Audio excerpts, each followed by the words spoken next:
하나님의 말씀을 봅니다. 여러분 이미 외우고 계시는 말씀이지만요, 요한복음 3장 16절 제가 한 구절을 먼저 읽고 우리 다 같이 또 한 목소리로 이 말씀을 또 봉독을 하겠습니다. 제가 먼저 읽습니다. 하나님이 세상을 이처럼 사랑하사 독생자를 주셨으니 이는 그를 믿는 자마다 멸망하지 않고 영생을 얻게 하려 하심이라. 같이 읽습니다. 하나님이 세상을 이처럼 사랑하사 독생자를 주셨으니 이는 그를 믿는 자마다 멸망하지 않고 영생을 얻게 하려 하심이라. 여러분, 사랑이란 단어가요, 우리에게 복잡 미묘한 감정을 불러일으키지요. 제가 만약에 여러분들에게 사랑을 설명하십시오라고 한다면요, 아마 이 자리에 있는 분들이 전부 사랑에 대해서 이 제각기 나눌 것이 많을 겁니다. 근데 거기에 대한 답도 아마 다 제각기일 겁니다. 사랑만큼 우리가 표현하기 힘든 단어가 없습니다. 어느 문화건 어느 또 언어건 이 사랑이란 그 단어가 우리에게 주는 그러한 그 감정은 굉장히 미묘합니다. 어떤 사람은 사랑 그러면은 행복과 기쁨을 주는 단어가 될 수가 있고, 또 어떤 사람에게는 사랑 그러면은 미움과 불행을 주는 그러한 그 원인을 제공하는 단어가 될 수가 있습니다.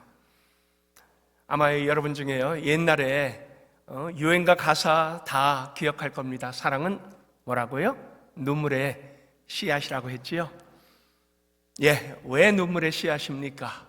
사랑 때문에 가슴앓이를 하고, 사랑 때문에 기뻤다가 슬퍼지고, 사랑 때문에 여러 가지로 우리의 감정적인 그러한 그 표현들이 나타나기 때문에 사랑은 눈물의 씨앗이라고 합니다. 아픔이 담겨있는 그러한 그 복잡 미묘한 감정이지요. 그러나 또 어떤 사람에게는요, 사랑으로 말미암아 아주 황홀한 인생을 살아갑니다.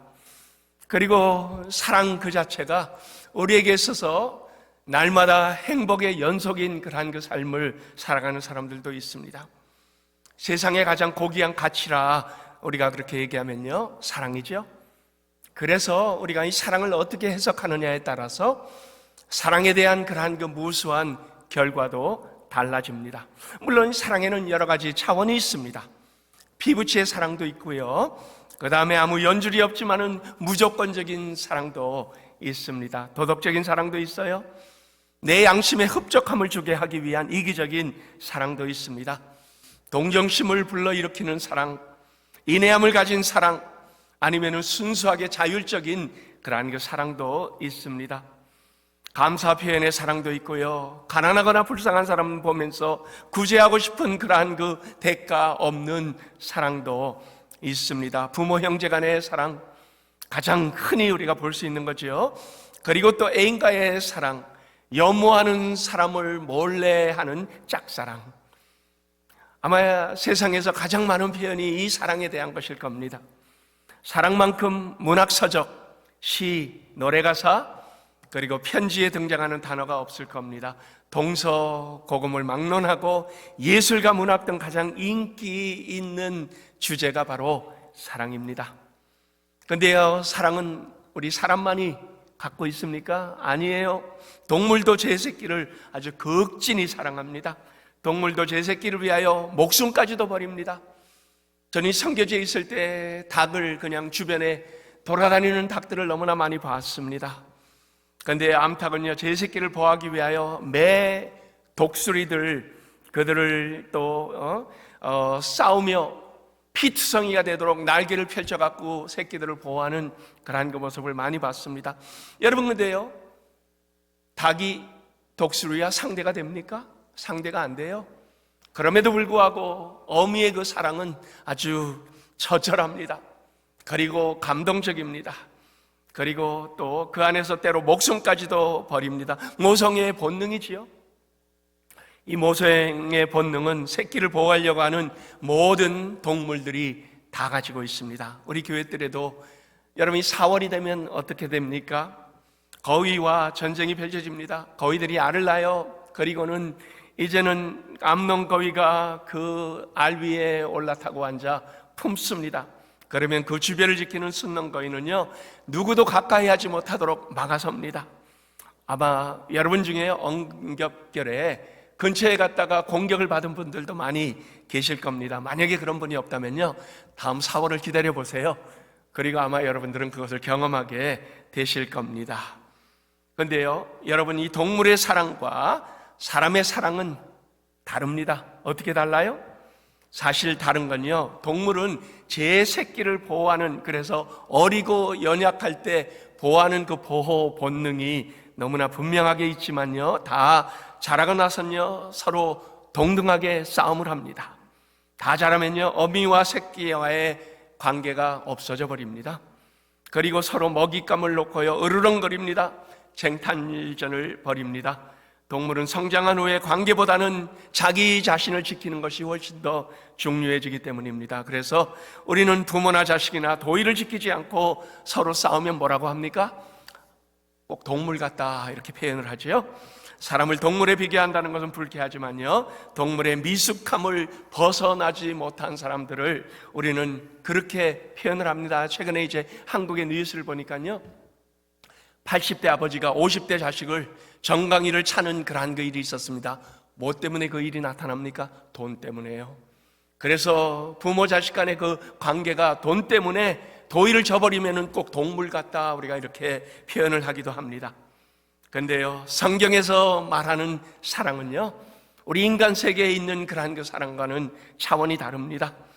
성경을 하나의 구절로 우리가 만약에 요약을 한다 그러면 오늘 읽은 바로 이 구절이지요.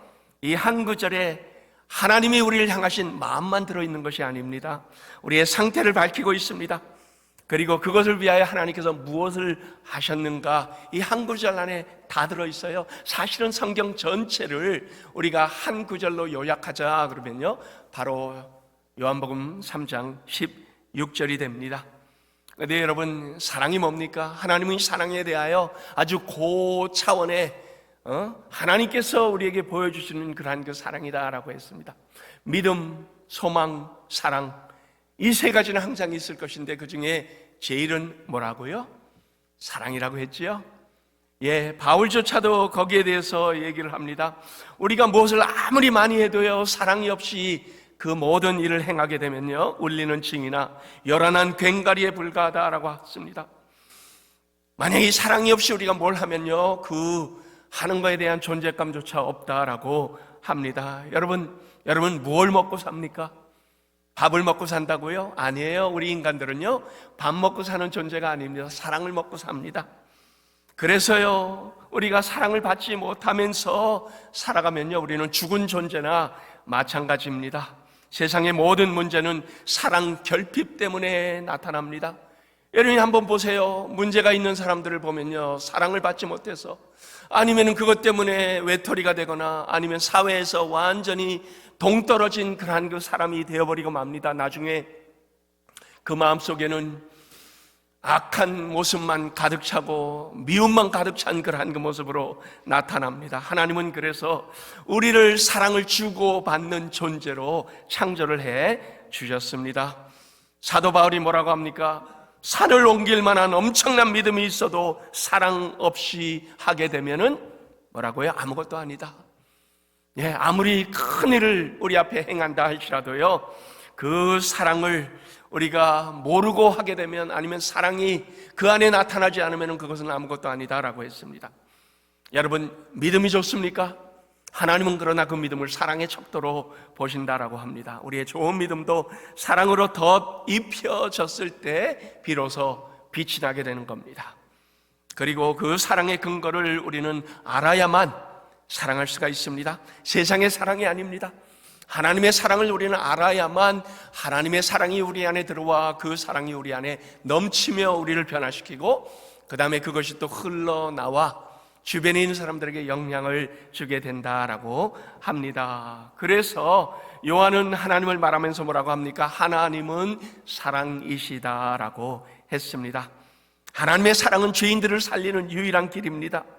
죄인을 살리는 일이 바로 하나님께서 행하시는 모든 일의 목적입니다. 그래서 우리가 그것을 기독교식으로 표현하면 뭡니까? 우리의 구원이지요. 하나님은 우리를 구원하시려고 그 귀한 사랑을 우리에게 베풀어 주셨습니다.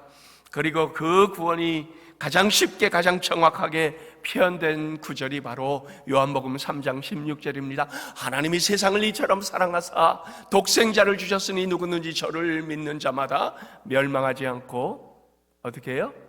영생을 얻게 하려 하심이라 라고 했어요. 우리는 오늘 이 구절을 통하여 하나님의 가장 귀한 사랑을 확인하고 그것이 여러분의 것이 될 수 있기를 바랍니다. 오늘 말씀 속에는 아주 귀한 두 가지 교훈이 담겨져 있습니다. 먼저 첫째로 대가를 지불한 예수님의 사랑입니다. 하나님이 세상을 이처럼 사랑하사, 근데 그 세상에 우리가 그 어느 세상을 얘기하는 것을 정확히 알아야 됩니다. 세상의 의미가 뭡니까? 죄인들이지요. 하나님께서는 창조할 적에 창조의 으뜸으로 우리를 창조하셨는데요. 그런데요, 우리가 죄를 지어 하나님과 분리된 사람들이 되었습니다. 그걸 하나님은 세상이라고 부릅니다. 근데 그 세상을 하나님은 버리지 아니하고 극진히 사랑하셨습니다. 그래서 여기에 어떻게 사랑하셨다고요? 이처럼. 여러분, 이처럼이 어느 만큼을 뜻합니까? 말로 다 설명할 수 없을 만큼 엄청난 분량만큼, 그리고 그 분량을 우리는 감히 얘기할 수가 없습니다. 근데요, 우리의 표현에 한계가 있지요. 그래서 우리는 사실은 이 하나님의 사랑을 다 이해하지 못합니다. 근데요, 하나님은요, 우리에게 이해하라 하지 않았습니다. 하나님은 이 사랑을 우리에게 믿으라라고 했습니다. 여러분, 여전히 이해가 안 되세요? 예, 이 하나님의 사랑은 우리가 이해하는 것이 아닙니다. 믿는 겁니다. 마음을 열고 하나님께서 행하신 것을 우리는 마음속에 그것이 감동으로 들어서고 그 다음에 믿음으로 반석처럼 굳건하게 만들어질 때 그제서 우리는 하나님을 제대로 알게 됩니다. 그런데요, 그 사랑은 그냥 이루어지는 것이 아닙니다. 하나님께서 그 사랑을 위하여 대가를 지불하셨습니다. 하나님께서 이 세상을 사랑한다라고 할 때요, 죄악된 세상 하나님과 등지고 담을 쌓고 멀리 떠나버린 그 세상을 하나님께서 그냥 다가와서 내가 너를 사랑한다라고 하지 않았습니다. 왜요? 세상은, 아니면 우리들은 죄를, 하나님의 사랑을 받을 만한 존재지만요, 하나님의 사랑을 받을 만한 상태는 아니었습니다. 죄성으로 인하여 하나님을 배반했지요. 그리고 하나님을 원수로 여겼습니다. 하나님을 뒤지고 도망가 버렸습니다. 그리고 내 마음대로 산다고 했습니다. 그러나 하나님 대신에 우리는 사탄을 선택을 한 거지요. 그리고 내 욕심을 선택을 했던 사람들입니다. 그래서 하나님께서 그냥 우리에게 다가오셔서 내가 너를 사랑한다라고 관계 회복이 되는 것이 아닙니다. 뭐라고 합니까? 독생자를 주셨으니. 가장 소중한 것을 하나님은 우리를 사랑한다라는 그 조건으로 내어 놓으신 겁니다. 그것이 바로 하나님의 사랑입니다. 왜요? 우리에게는 그 아들을 내어 놓을 만한 가치가 있기 때문입니다. 우리의 존재 가치는 이런 사랑을 받을 만하기 때문입니다. 하나님은 가장 소중한 아들의 목숨을 내어주고라도 우리의 하나님의 자녀됨과 맞바꾸기를 원하셨던 겁니다. 아무리 우리의 죄가 참혹하고 아무리 우리가 하나님의 거룩에 미치지 못할지라도 하나님은 결코 우리를 버리신 적이 없다라고 합니다. 저는 보통요, 결혼하는 이 예비 부부를 만나서 카운셀링을 합니다. 10월 달 들어 벌써 두 번째 결혼을 주례를 했습니다. 근데요, 저는 그들을 상담하면서요, 그러면서 그 상담이 결혼식을 어떻게 준비하느냐, 그것이 절대로 목적이 아닙니다. 그들이 앞으로 결혼해서 잘 살아가는 것이 목적입니다. 그래서 결혼 직전에 그들을 상담할 때 가장 크게 강조하는 부분이 있습니다. 서약에 대한 중요성이지요. 예, 결혼식 할 때 이제 그 신랑도 서약을 하고 신부도 서약을 합니다. 젊었을 때는 서로 사랑해서 결혼하지요. 서로 좋아서 미쳐 죽을 정도가 됩니다. 사랑한다고 눈이 멀었다고 우리가 그렇게 표현하기도 합니다. 결혼식의 사랑 서약은요, 언제나 보면 신랑도 그렇고 신부도 그렇고 씩씩합니다. 그런데요, 저는 그들에게 그냥 열정으로 예라고 대답하지 못하게 합니다. 심각하게 준비하게 합니다. 풋사랑의 그냥 감정으로 대답을 하고 나면요, 그리고 거기에 대한 어떠한 대가도 생각하지 않고 미래에 대해서 앞으로 우리가 살아갈 그 날에 대해서 전혀 준비도 없이 그냥 예 하고 나면요, 그건 그냥 감성적이고 표면적인 사랑입니다. 나중에 그러면 큰일 납니다. 다각도로 준비하지 않고 판단력 부족으로 예를 서약을 하고 나면요, 그러면 나중에 힘들고 어렵고 문제가 생기고 넘어야 될 산이 많게 되면 어떡합니까? 사느니 마느니 말이 많아집니다. 인내하지 못해요. 다투고 때로는 헤어지기까지 합니다. 그러나 하나님 앞에서 서약은 뭡니까? 엄숙한 겁니다. 무거운 겁니다. 가볍게 내가 뒤집을 수 있는 것이 아닙니다. 그래서 삶 전체를 통하여 앞으로 다가올 그러한 그 모든 문제를 미리 준비하도록 합니다.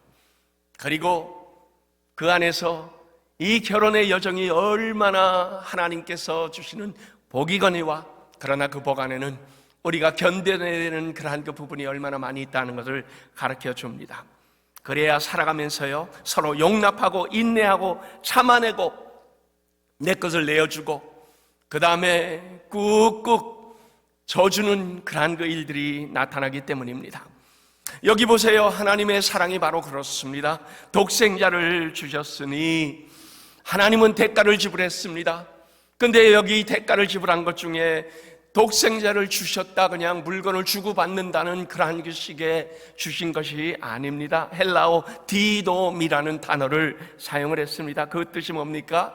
보내줬다, 내어줬다, 아니면 값을 지불했다라는 그러한 그 의미가 이 안에는 다 포함이 되어 있습니다.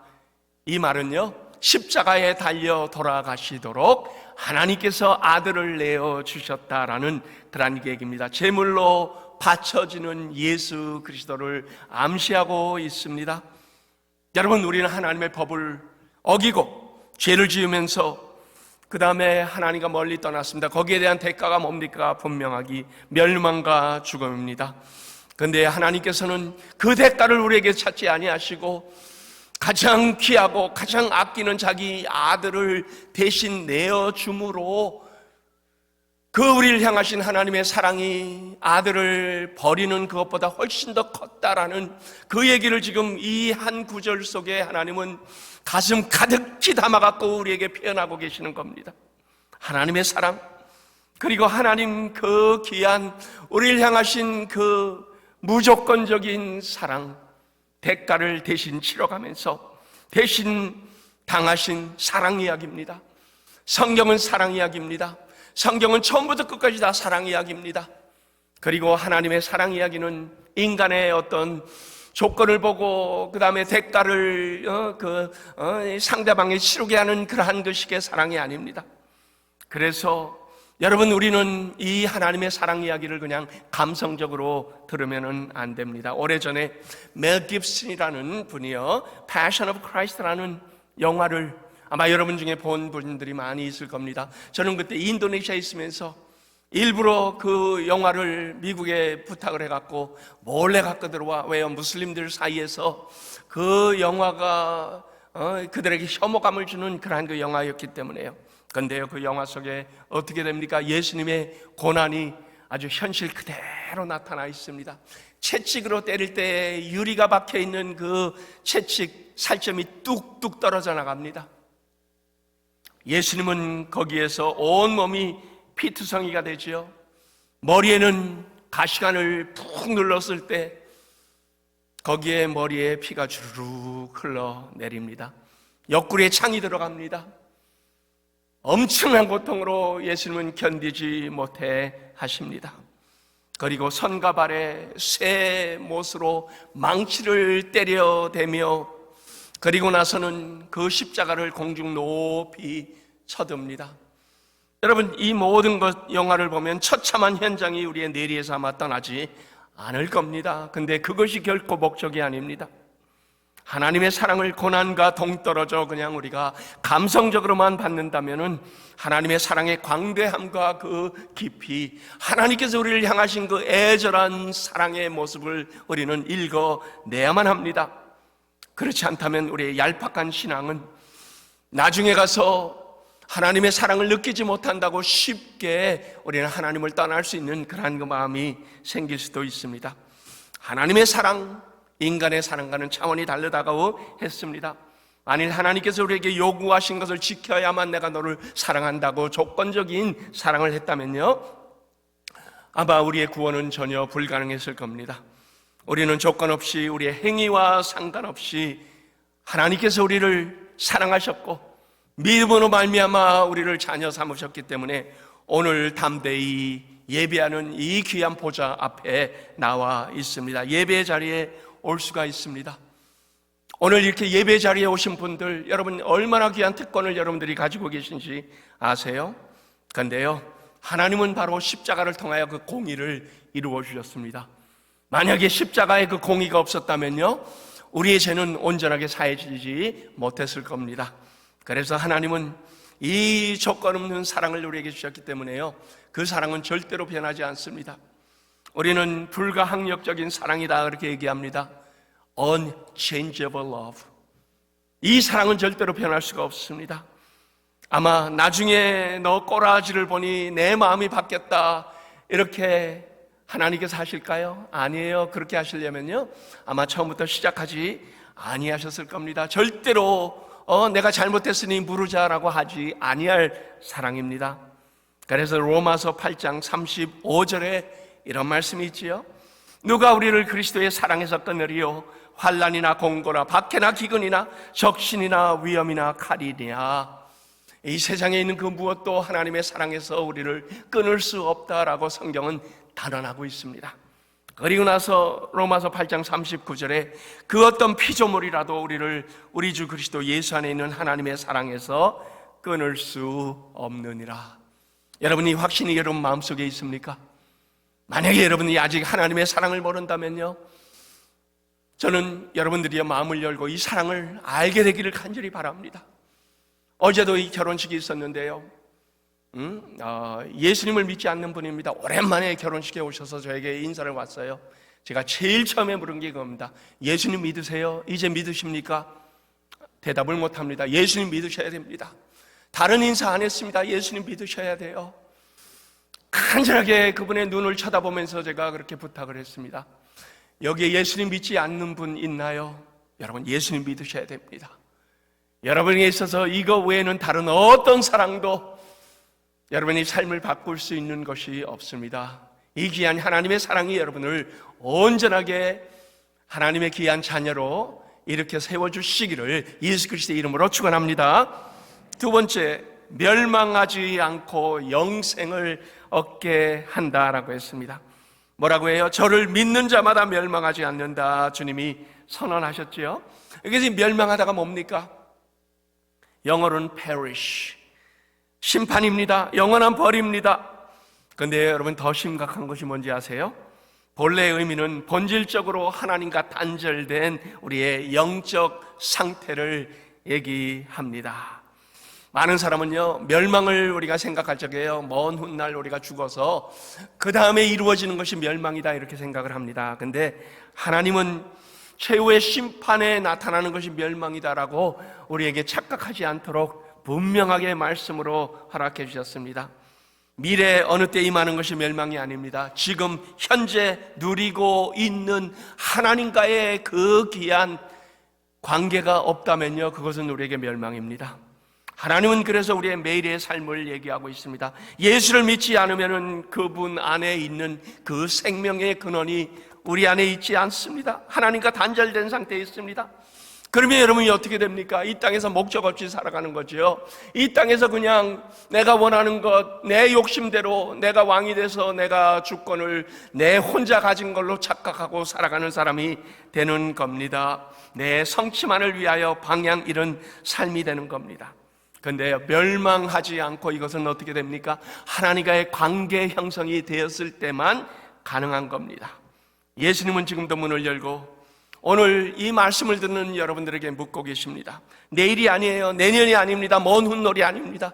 오늘 여러분 예수님을 믿으셔야만 멸망하지 않습니다. 그리고 삶에 있어서 온전한 목적이 여러분의 삶 속에 들어서게 될 것입니다. 바울은 예수 그리스도의 사랑을 무엇이라고 부릅니까? 로마서 5장 8절에 있어요. 우리가 아직 죄인 되었을 때 그리스도께서 우리를 위하여 죽으심으로 하나님께서 우리에게 대한 자기의 사랑을 확증하셨느니라. 언제요?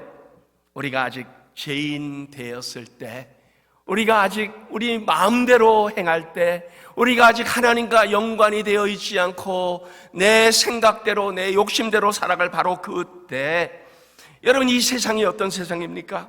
하나님이 사랑할 만한 세상이었습니까? 아니죠. 내 욕심대로 살아가는 그 세상을 하나님께서 왜 사랑하시겠어요? 요한복음 1장 10절과 11절의 세상에 대해 이렇게 얘기합니다.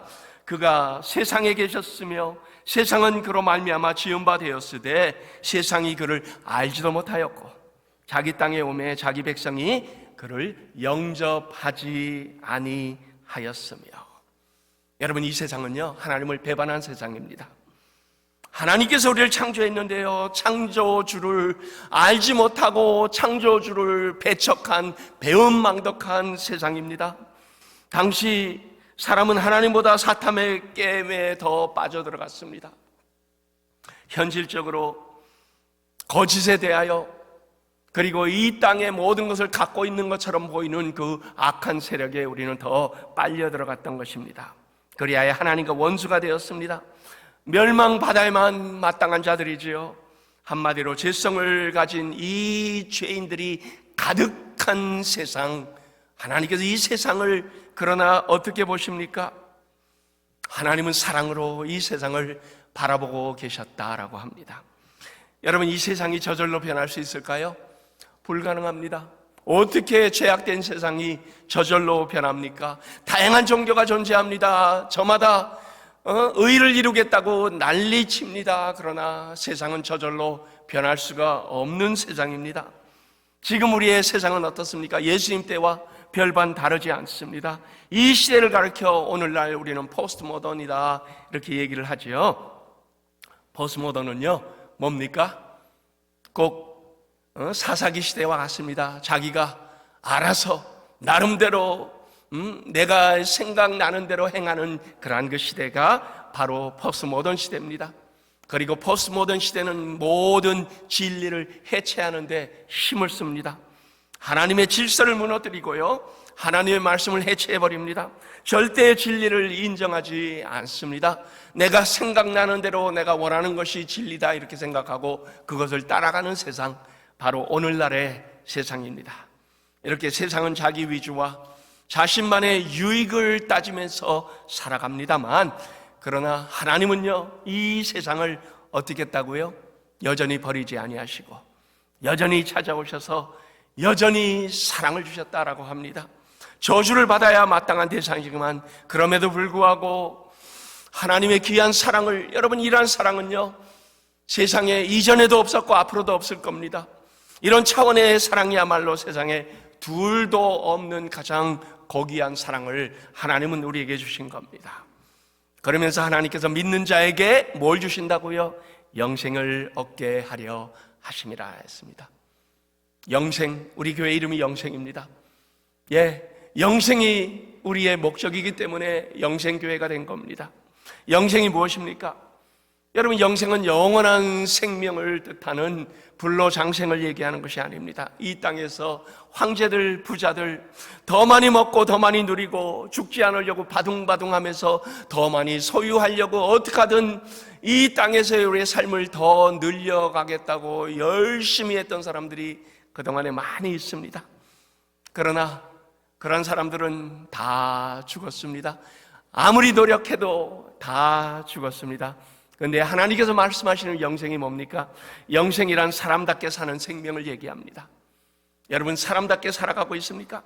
사람답다는 것은요, 하나님께서 본래 창조하셨을 때 우리를 사람답게 만들어 주셨습니다. 그러나 우리는 하나님보다는 악을 선택을 해서 사람답지 못한 짐승과 같은 욕심적인 삶을 살아가는 사람들에게, 내 목적대로 살아가는 사람들에게 하나님께서 이제는 우리에게 찾아오셔서 사람대로 우리를 회복시켜 주신 겁니다.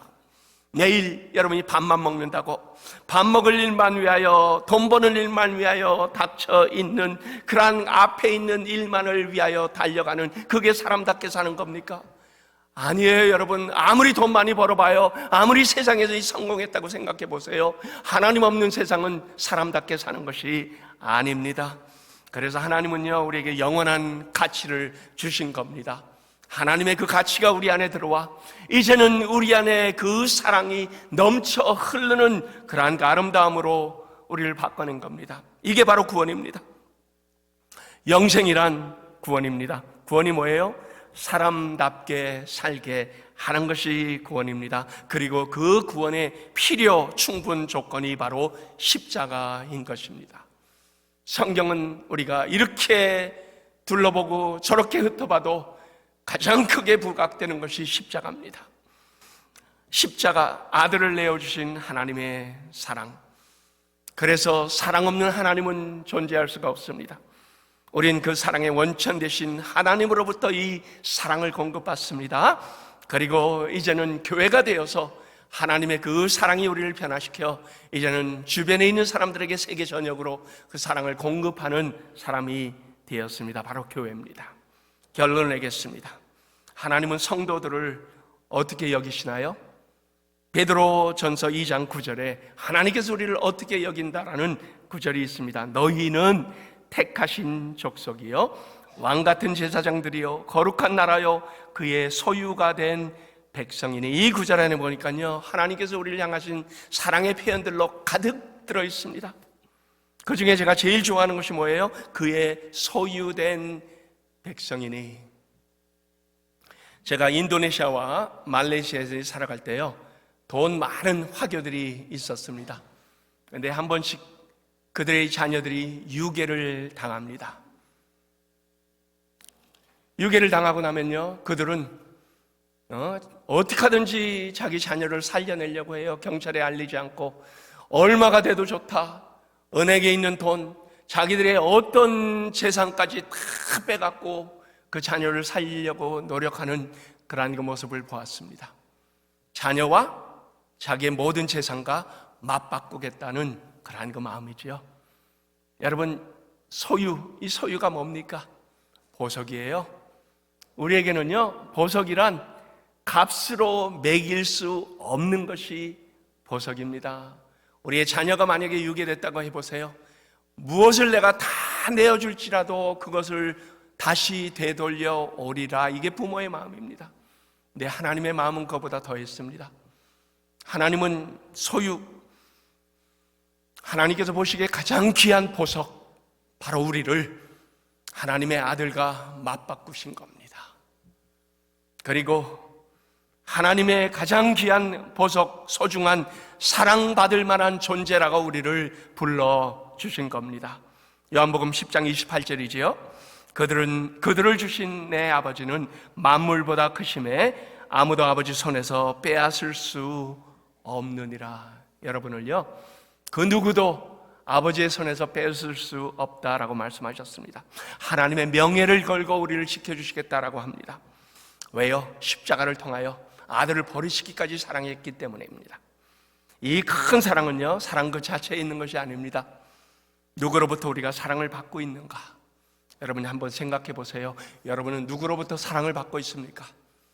우주의 주제 되시고 천지를 이끌어 가시고 오늘도 역사를 주관하시는 하나님, 바로 그 하나님이요, 바로 여러분 한 분 한 분 이름을 불러가시며 내가 너를 사랑한다라고 하고 있습니다.